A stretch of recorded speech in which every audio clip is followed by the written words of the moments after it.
Da li biste verovali da je jedan od najvećih glasova narodne muzike čovek koga smo svi gledali na estradi, pred smrt doneo odluku koja je porodicu bacila u vrtlog sukoba, suza i optužbi. Testament koji je ostavio izazvao je opšti haos. 2 sina je ostavio bez jednog dinara, a svoju imovinu prepisao je ženi koju je oženio neposredno pred smrt. Ko je zapravo bio Predrag Živković Tozovac i šta se krije iza ove potresne porodične drame? Ostanite sa nama do kraja, jer otkrivamo sve detalje koje niste znali. Da li vi mislite da je Tozovac imao pravo da svoju decu isključi iz nasledstva? Ili ovo bio čin koji će zauvek ostaviti gorak ukus u ustima njegovih najbližih? Pišite nam u komentarima ako želite da čujete celu istinu i podelite je sa prijateljima. Ovo je priča koja će vas naterati da se zamislite. Legenda narodne muzike Predrag Živković Tozovac preminuo je 2021. godine u 84. godini života od posljedica koronavirusa, a njegova posljednja životna odluka izazvala je buru u porodici. Čim je saznao da je zaražen opasnim virusom, sastavio je testament kojim je svoja 2 vanbračna sina potpuno isključio iz nasledstva. Vrijednu imovinu koju čine porodična kuća na Voždovcu i 2 stana u Beogradu ostavio je supruzi Emili i Mimi, sa kojom se venčao neposredno pred smrt, kao i njenim naslednicima. Ova odluka izazvala je veliki razdor među njegovim sinovima. Jedan od njih, Svetozar, živi u Beogradu, dok drugi godinama boravi u Sjedinjenim Američkim Državama. Prema navodima bliskih prijatelja porodice, sukob je izbio nakon Tozovčeve smrti, kada je sin iz Amerike kontaktirao brata kako bi se raspitao o podeli imovine. Međutim, umjesto dogovora, usledila je žestoka svađa. Brat iz Beograda mu je navodno poručio da nema moralno pravo da traži nasledstvo, jer se ocu nije javljao godinama, već tek nakon njegove smrti i to zbog novca. Izvor blizak pokojnom pevaču svojevremeno je otkrio da Tozovac sa sinovima nije imao blizak odnos. Toza nikada nije voleo da priča o privatnom životu i deci. Sa sinovima nije bio u dobrim odnosima. Imali su neke svađe, posle kojih su se udaljili. Svako je otišao svojim putem, ali se čuo sa sinom Svetozarom koji je u Beogradu sa vremena na vreme. On ga je zvao i kada je čuo da se razboleo. Pričali su i pre nego što je iznenada preminuo, ali to nije utjecalo na odluku da njemu ne ostavlja ništa od zaostavštine.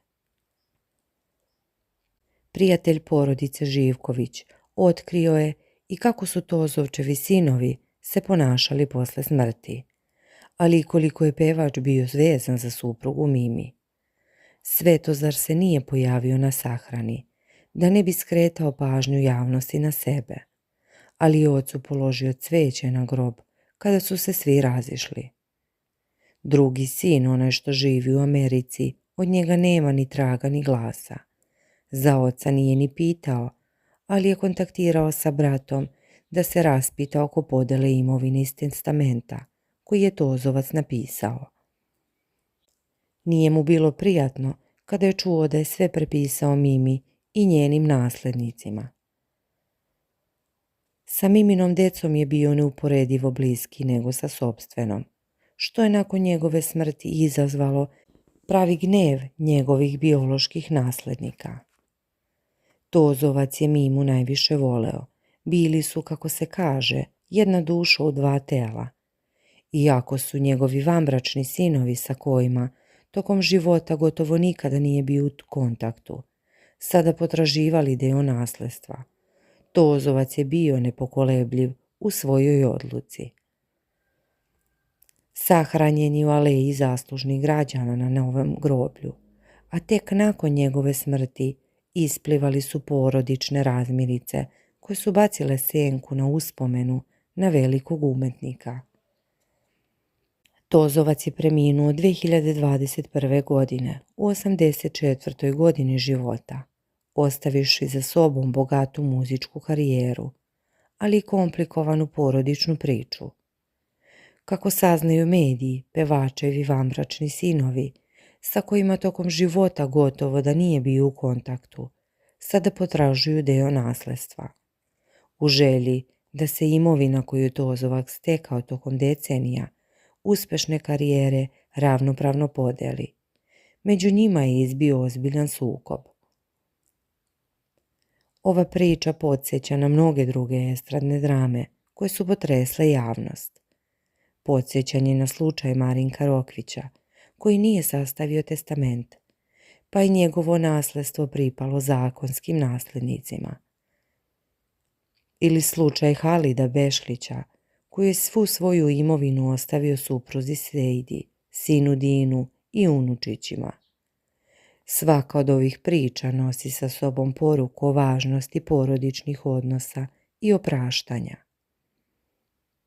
Šta je navelo Tozovca da donese ovako drastičnu odluku? Da li je bilo u pitanju neko duboko razočarenje, bol zbog godina zanemarivanja, ili je možda želeo da zaštiti onu koja mu je bila najbliže na kraju života? Ostaje nam da nagađamo. Jer je Tozovac, kako kažu, rijetko govorio o svom privatnom životu. Jedno je sigurno, testament Predraga Živkovića Tozovca ostavio je dublje tragove nego što je iko mogao da pretpostavi. I dok se prašina polako sleže, pitanje ostaje: da li je novac zaista toliko važan? Ili su porodice i ljubav ono što zaista ostane? Ako vas je ova priča dirnula, ostavite komentar, podelite svoje mišljenje i ne zaboravite da se pretplatite na naš kanal za još ovakvih ispovesti i svete estrade. Hvala vam što ste bili sa nama.